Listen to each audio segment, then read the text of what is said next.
My name is Danielle Maxwell, and I'm a senior at Gem State Adventist Academy. I'm Ruth Mendoza, and I'm also a senior at Gem State Academy.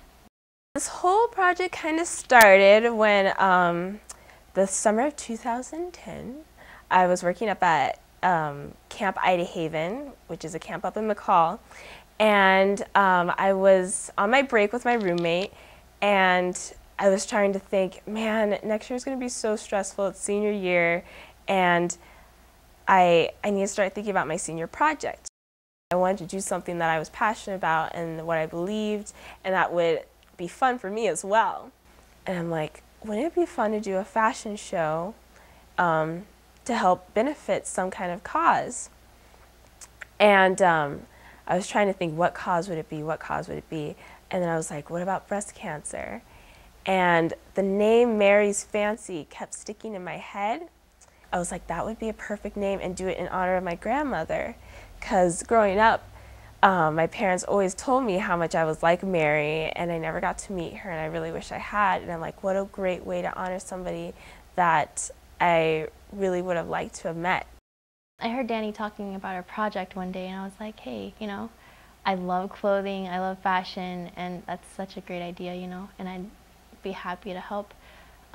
Knowing that it wouldn't necessarily be my project kind of was a bummer in the way that it wasn't, my idea, but it still was for a great reason, and I was like, I'd love to help. So that's how we began to work together.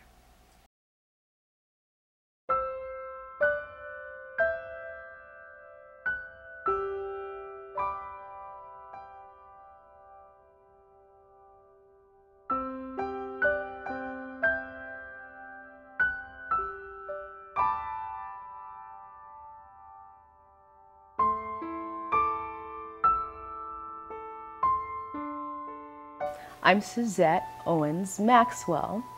Mary Owens was my mom. It was 1978, November of 1978, when I get a phone call, and I was a sophomore. That was my sophomore year in college, and I get a phone call that she had been diagnosed, had a biopsy, and had been diagnosed with breast cancer.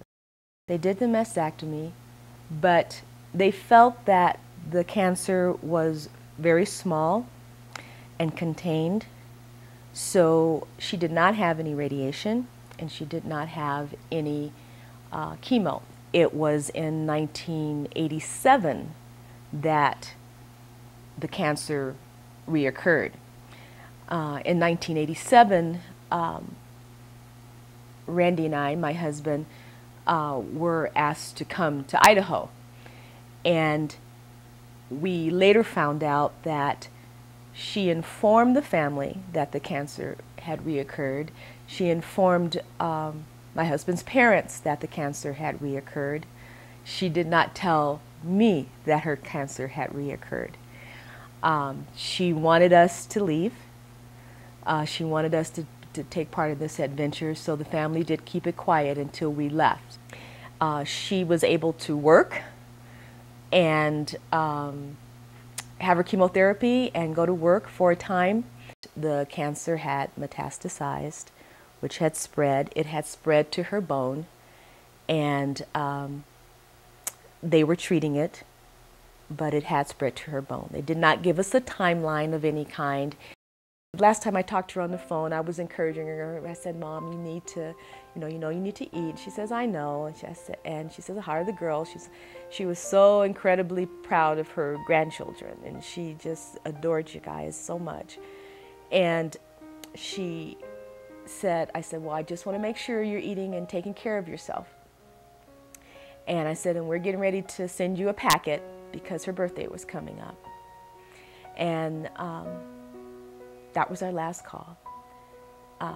And then a few days later, I get a phone call from our nurse friend, Wanda. And I was in there. I so remember I was in the kitchen, and I was in the kitchen with you.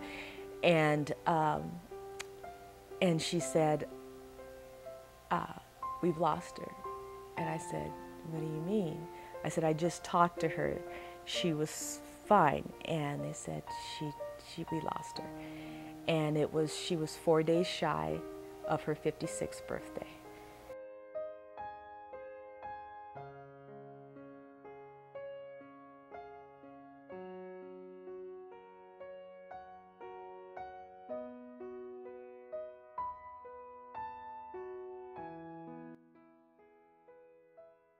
My mother had breast cancer at age 32. It's been 41 years now, and she's alive, and she hasn't had any recurrence of it. I'd gone for my regular screening mammogram just before Thanksgiving, and we went to California for a trip. And when we came back, there was a phone message from the mammogram center that I needed to contact them, and there was also a letter in the mail. So at that point, I knew that I had cancer. I like to be in control. I like to have things settled, and probably having something inside my body that wasn't supposed to be there was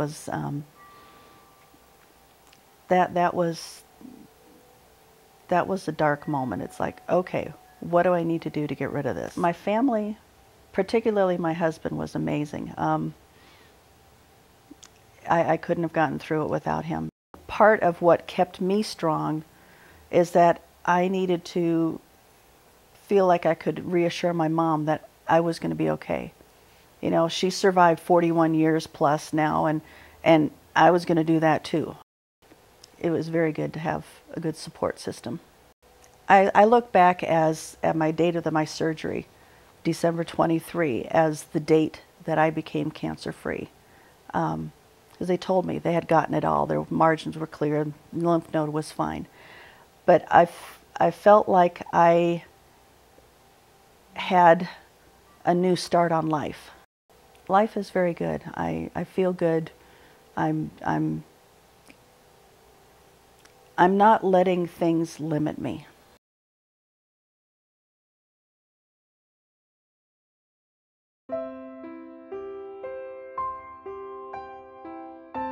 My aunt and I both found out on the same day that we had breast cancer.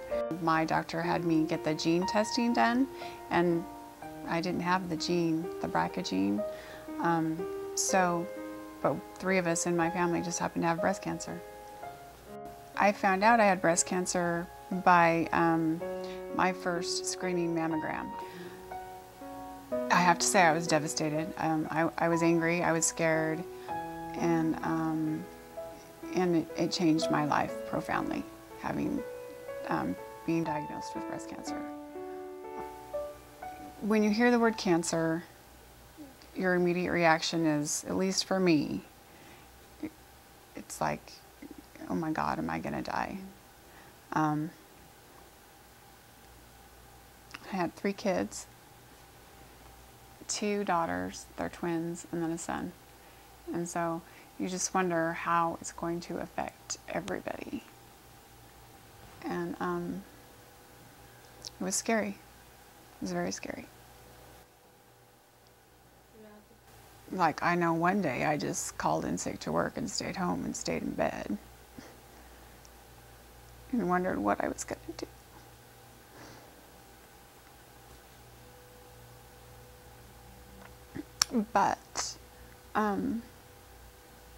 But you go on. You always go on. You have to.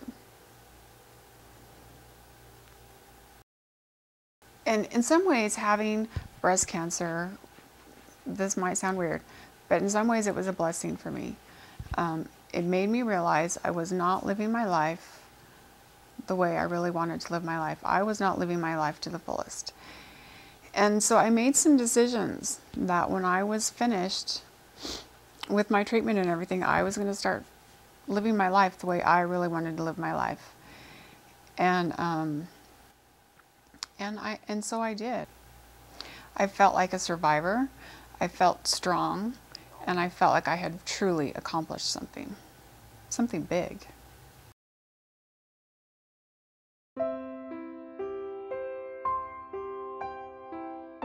just last year, they came out with this statement that if you are a certain age and you've had 2 normal mammograms in a row, that you don't really have to be retested but every 2 to 3 years. But my gynecologist and my husband decided that no, yearly is good. So, and actually I was considering it, because who wants to do mammograms? So I was considering it, and my husband said, well, no, well, why don't you go one more time and then we'll see how you feel. And that one more time was when they discovered that there were some calcifications in my breast. And instead of getting my regular letter that says normal, they said, we'd like to do a re-eval. Knowing that your mom's mother had passed from breast cancer, that was another reason why I chose not to say anything, because it was like, come on, you know, we're the only grandma left and we don't want to go making the girls upset unnecessarily. Family support is very, very important. You know, I've been very blessed. I remember after my surgery, your mom, Suzette, came over right away and started fixing dinner and doing stuff, you know, and whatever. And it's very comforting. It's very comforting. We laughed a lot, and it was good. It was good. The biopsy said stage 0, but then the surgeon, after he did the incision, and he said it was stage 0. That made me feel a whole lot better. And because we have a lot of faith, we prayed a lot about it, and you just ask the Lord to help you through it. The first thing you wonder about is it really going to come back? And then you just don't dwell on it. You just have to live your life, you know. But my one thing would be to tell all women, do not ignore your body. I did not have a lump. They always tell you to do self-exams. Calcification is what I had. And calcification does not put itself, or doesn't demonstrate in lumps. It's just pain. And that was another fallacy. I was told that cancer didn't hurt until it was the last stage. That's not true either. So if you feel breast pain or something isn't quite right, check it out. Check it out. And get your mammograms, no matter what anybody tells you.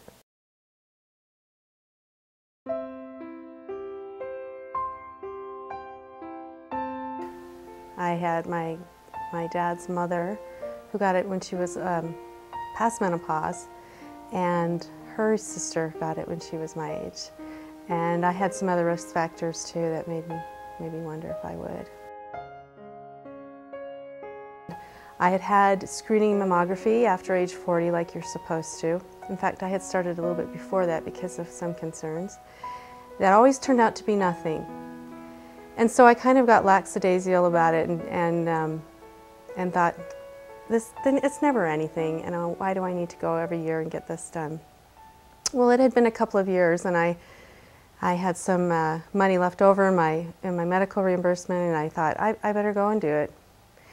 And there was the usual, well, there's this lump and that lump, and those were nothing.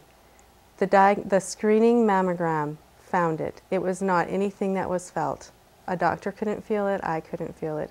So my take-home message is that screening mammography does work, that you should go and regularly be screened, because it can find stuff that you can't feel and catch it in an early stage and have a better hope of full recovery. The hardest part was not knowing for sure what was going to be the diagnosis. I mean, I knew I had breast cancer, but to know how far maybe it had spread, what was going to be the treatment course. And so the unknown of, after the hard part of hearing that I had it, was how far maybe had it spread. And then the next hardest part was probably after I recovered from surgery well and easily, and then through radiation and chemo, that went pretty well, if you can say that. But then just the effects afterwards on my body have been lingering, and I've lost some, range of motion and being able to do things I like to do to an extent, to a small extent. Well, one big way it changed me was in how I, as a caregiver in a hospital, how I feel about and act towards the people that I take care of now. because it meant so much to me to have warmth and eye contact and, you know, just personal interest in me and in what I was going through, rather than just being treated as another person to get through the line. You know, that I notice that now too. When I'm dealing with patients and their families, I want them to feel that same way that I felt from that.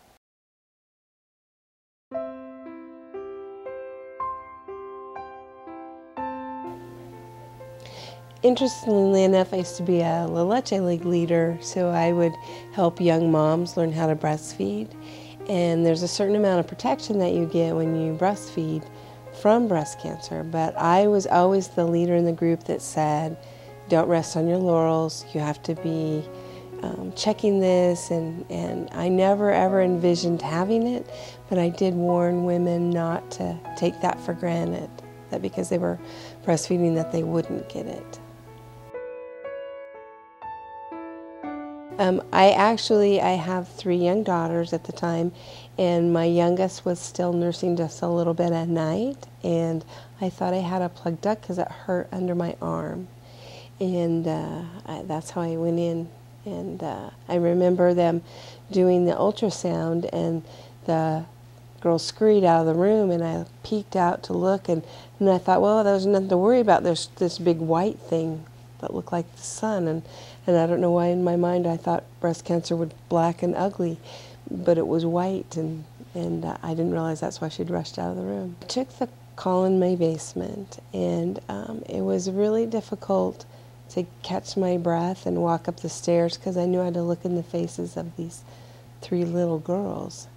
But I never ask why me, because 1 in 8 women get it. Why not me? The type of breast cancer I had was highly aggressive, very different, and I found out it was very common for young women to get this highly aggressive, hard to cure kind, and that, so I would get lots of stories all the time from people saying, oh honey, my grandma had that and she lived to be, you know, da da da da. But my cancer wasn't estrogen dependent, and they didn't really know how to stop it. So I became an advocate for talking to women about, don't take it for granted that just because you're young. As I went out and spoke with other women, I made it a point, I heard someone else say today that they talked with people. I also did that and had some amazing experiences. And there's a girl that's alive today because I shared it when I was sitting there getting my hair done. We don't have a marker. I have to say the hardest part of the whole process was when I was done with treatment. When I was in treatment, I was actively fighting the beast. I didn't care how sick I got. I didn't care how tired I got. I was fighting for my life, fighting for my kids to have a mom. The hardest part of the whole process was when I was done and they say, okay, you just have to go on faith that it's gone. There's no marker to tell you it's gone. It can reappear at any moment, and you won't know it's there again until it's big enough to see. And the type of cancer I have has the highest rate of reoccurrence. And interestingly enough, it gets worse and worse and worse after 5 years and 7 years. And so I don't really ever feel like I've beat it. I feel like it's always present. You know, when I first started treatment, somebody wanted me to be in the local race where you wear pink. And I said, I'm not going to put on this shirt that says I'm a survivor. I'm not a survivor. And they said, sure you are. The minute you're diagnosed and you take action, you're a survivor.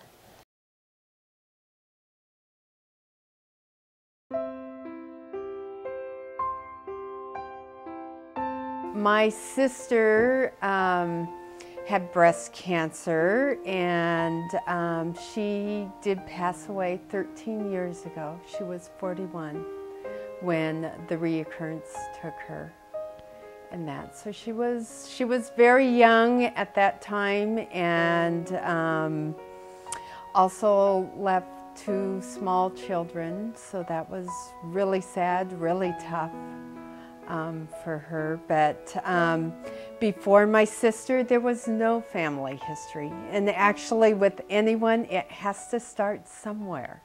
So she was the start in our family. Everyone is affected, and I think because of that, I became very involved with Race for the Cure.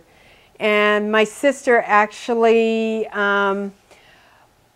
received the paperwork and did the initial paperwork to bring the race to Boise. She was to have been the first race director. However, the reoccurrence happened, so we just know she lives on in spirit through the race. And for the last 5 years, I've been the head of the Mad Hatter's Hat and Wig Donation Project, which is a community collection. The last 2 weeks of October is our focus point to collect hats, wigs, and scarves that are then go back into the hat and wig rooms, like at Misty, the American Cancer Society, and that to make all those available to women going through treatment that need just something to help perk up their lives, make them feel better about themselves, you know, make them feel when they go out in public that I'm great. You know, look at me, I'm great, and I'm doing well. So, you know, that's really rewarding. We did Race for the Cure in Portland, and she was undergoing her chemo, her treatment, and it timed out so that, you know, it was in between. And I think there were about 2,000 survivors that were racing, and she came in 6th. So they called her onto the stand to give her her award, and she took off her hat, and there was her glorious bald head. You know, she was just beautiful, and she was obviously, because of her head, going through chemo, but she was so vibrant and, you know, such a wonderful example of a survivor who was not letting cancer do anything to what the person she was. So you've heard the stories of these women and their battle or their family's battle with cancer. So make sure that you get tested and educate yourself on the importance of getting checked and what cancer entails, the warning signs, all of that. Just be aware. Don't be naive, be aware. And remember, Saving a life is always in fashion.